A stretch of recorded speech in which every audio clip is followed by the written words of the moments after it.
Hi guys, welcome to my channel. 1975 June 25 అంటే భారతదేశ చరిత్రలో స్వతంత్ర అనంతరం ఈ దినాన్ని ఒక చీకటి దశగా, ఒక చీకటి కోణంగా మరి చాలామంది పత్రికేయులు, నెక్స్ట్ అదేవిధంగా చాలామంది విశ్లేషకులు, దీన్ని చాలామంది రాజకీయ కోవిదులు మరి దీన్ని ప్రకటించడం జరిగింది. ఎందుకు ఈ జూన్ 25 ఇప్పుడు ప్రాముఖ్యత సంతరించుకుందంటే, ఇప్పుడు ప్రజెంట్ బీజేపీ ప్రభుత్వం అధికారంలోకి మూడోసారి వచ్చింది.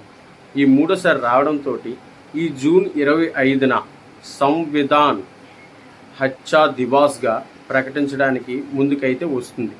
ఈ సంవిధాన్ హత్యా దివాస్ ప్రతి ఏటా జూన్ 25న నిర్వహించాలని మరి కేంద్ర ప్రభుత్వం ఒక గెజిట్ నోటిఫికేషన్ అయితే విడుదల చేయడం జరిగింది. అయితే ఈ సంవిధాన్ హత్యా దివాస్ని 1975లో ఆనాటి కాంగ్రెస్ ప్రభుత్వం హయాంలో మరి ఇందిరాగాంధీ ప్రధానమంత్రిగా ఉన్న ఆ సమయంలో అత్యవసర పరిస్థితిని విధించి ప్రజాస్వామ్యాన్ని గొంతు నొలిపారు. మరి అనేక మంది పత్రికేయులు తన స్వతంత్రాన్ని వినియోగించుకోలేకపోయారు. అనేక మంది లక్షలాది మంది ప్రజలు లక్షలాది మంది ప్రజల్ని జైల్లో బలవంతంగా నిర్బంధించి అనేక విధాలుగా మరి ఈ చీకటి దశ అలుముకుంది. ఇండియాలో, భారతదేశంలో ఆనాటి ఇందిరాగాంధీ నియంతృత్వ పరిపాలనలో మరి చీకటి దశ అలుముకుంది.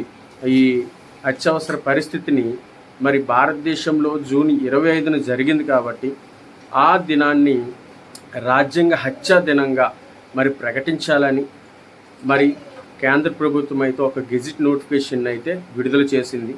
అయితే దీని మీద హోంశాఖ మంత్రి, కేంద్ర హోంశాఖ మంత్రి అమిత్ షా గారు ఎక్స్ వేదికగా ప్రకటించడం జరిగింది. దీనికి అనుకూలంగా స్పందించారు ప్రధాని మోదీ గారు.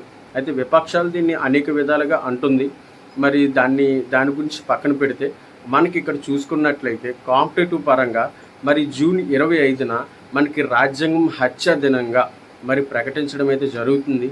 సో ఈ అప్డేట్ అయితే మనకి ఇంకా త్వరలో రానుంది. ఆల్రెడీ గెజిట్ అయితే నోటిఫికేషన్ రిలీజ్ చేశారు. ఇదైతే అధికారికంగా ప్రకటించడం జరుగుతుంది. సో గాయస్, మరి ఈ వీడియో మీకు నచ్చినట్లయితే ఖచ్చితంగా మన వీడియోని లైక్ చేయండి, సబ్స్క్రైబ్ చేయండి. ఇటువంటి మోర్ ఇన్ఫర్మేషన్ అయితే మీ ముందుకు తేవడానికి మీ సపోర్ట్ అయితే నాకు చాలా అవసరం. So guys, all the best, God bless you, జై హింద్.